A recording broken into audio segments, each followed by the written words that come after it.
કેન્દ્ર સરકારે આકરાણી વર્ષ 2024-25 માટે અમલમાં મૂકેલા નવા નિયમ હેઠળ ખરીદદાર એકમે એમએસએમઈ પાસેથી ખરીદેલા માલને ડિલિવરીના 45 દિવસમાં પેમેન્ટ કરવું પડશે, જે અંગે વેપારીઓ અસમંજસમાં મુકાયા છે। આ ઉપરાંત 31 માર્ચ પહેલા એમએસએમઈને બાકી તમામ રકમ પણ ચૂકવવી પડશે।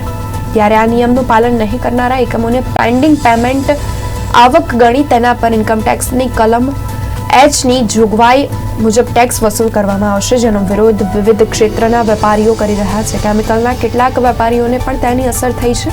કેટલાક એકમોએ 31 માર્ચ સુધીમાં બાકી પેમેન્ટ કરવાનું હોવાથી 16 ફેબ્રુઆરી પછી નવી ખરીદી નહીં કરવાનું નક્કી કર્યું છે।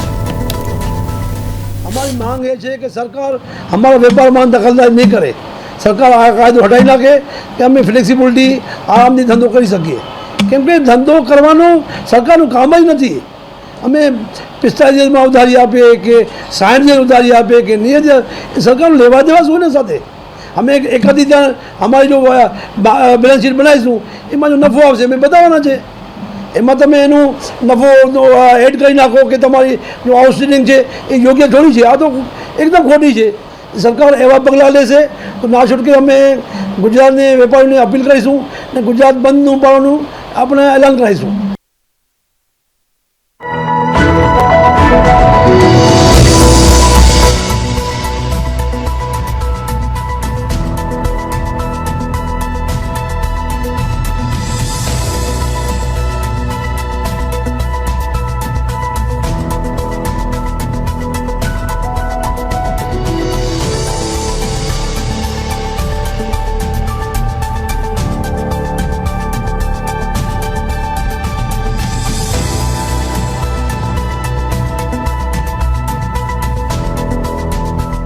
हमारी मांग ये है कि सरकार हमारा व्यापार में दखलदारी